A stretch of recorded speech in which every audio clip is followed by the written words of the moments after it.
Hello, today I'm at Inverness Airport. I think you can see the sign there, and I'm going to be flying with Aurigny down to Guernsey. So the sun is shining, there's blue skies, this promises much, and I'm not travelling alone. I'm with my good mate Jonathan today. Jonathan, have you ever been to Guernsey?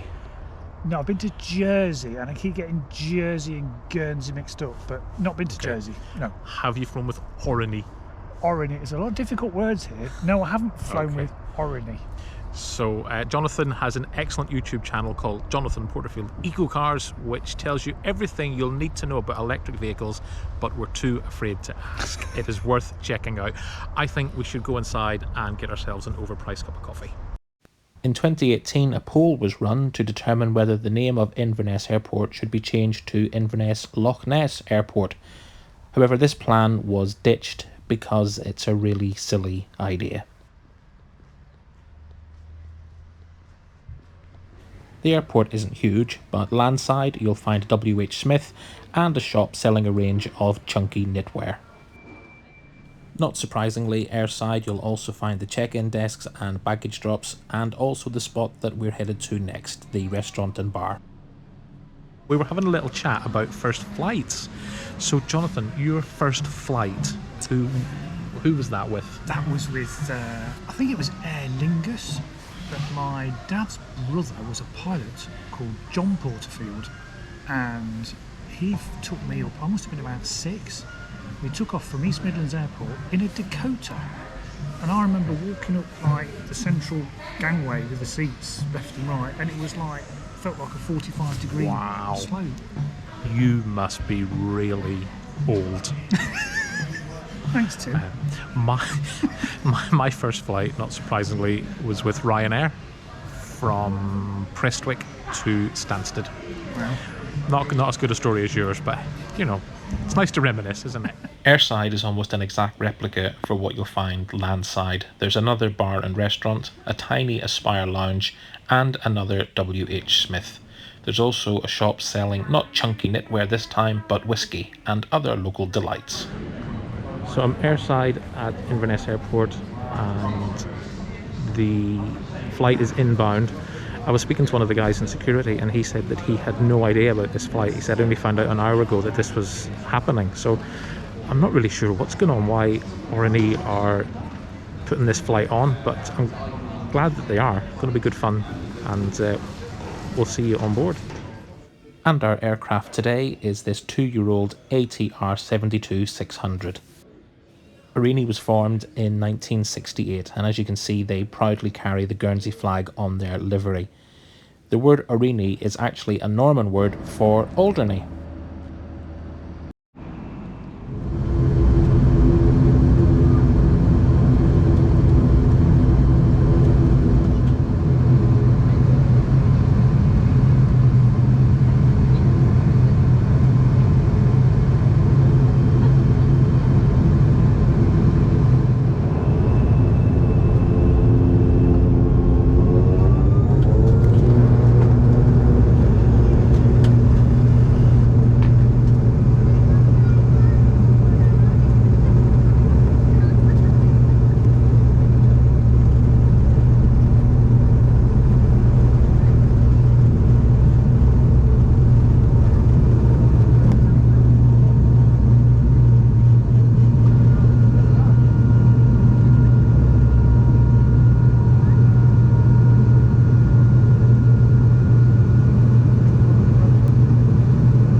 The aircraft is laid out in a 2-2 seating formation, and there are plenty of seats available. This is not a busy flight by any stretch of the imagination, but the cabin was bright, clean and tidy.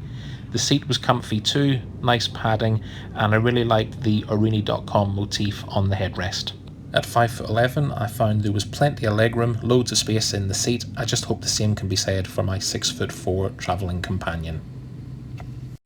And as for the seating area itself, well, there's nothing to fault. At the top of the seat in front, you've got this little rack which holds your safety card and the snack and duty-free menu.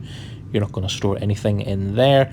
Then at the base of the seat, there's kind of a little basket area where you can hold all kinds of paraphernalia should you wish. There's also a tray which is perfectly adequate, and it even extends. Lovely. The flight today cost £49.99, which included 23 kilograms of hold luggage. And to find out why this flight took place, please keep on watching to the end of the video. In doing some research for this video, yes, I do research, I found out that Aurigny banned smoking on their services in 1977, becoming the first airline in the world to do so. However, I have also read that Loganair claim that they were the first airline to ban smoking on their services. So, who is it? This sort of thing makes me lose sleep at night. Was it Aurigny? Was it Loganair? Please let me know in the comments. So as our 2-hour 20-minute flight draws to a close, it's got me to thinking that in terms of journey time and distance travelled, this must be the longest direct flight that can be taken in the common travel area. However, have there been longer commercial flights in the past within the common travel area? I'd love to know. Please let me know in the comments.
So after arriving at a windswept Guernsey, I've got about an hour before my flight up to Manchester. So we are at our accommodation for the evening. It is the salubrious Premier Inn, Wrongher Lane North in Manchester. Is this the life of a top-end YouTuber, Premier Inn? This is it. This is the high life. This is as good as it gets. We've got a COVID test centre behind us, so we're quids in. Jonathan, what did you make of Aurigny? I liked Aurigny. I haven't got much to compare it to other than what I catch when I fly south from Orkney, which is Loganair.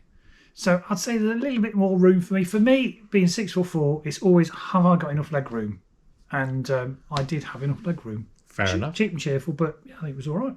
Yeah, I really enjoyed it. I thought the crew were fantastic, really friendly. A great experience. And I did ask them, was this going to be a regular occurrence, this Inverness-Guernsey? Was it a trial run? And they told an interesting story as to why it all happened. So, an individual, we don't know who, chartered the plane from Guernsey to the Isle of Man, collected 18 individuals from the Isle of Man and flew them to Inverness. I think it was someone famous. I think so. But we don't know, do we? We don't know who. Okay. Can we make something up? Maybe later. Okay. We're all about the facts on Tim's Travels. And so rather than having an airplane fly back empty from Inverness, put tickets up for sale. So that's why that was happening. So I really do hope that this does become a permanent fixture. I think it would do really, really well. But that's the story of why there was a random flight from Inverness to Guernsey. If you've got this far, wow, good on you. Thanks for watching. If you didn't dislike it too much, you could give us a wee like and maybe even subscribe. So thank you for watching, and we will see you again soon on Tim's Travels.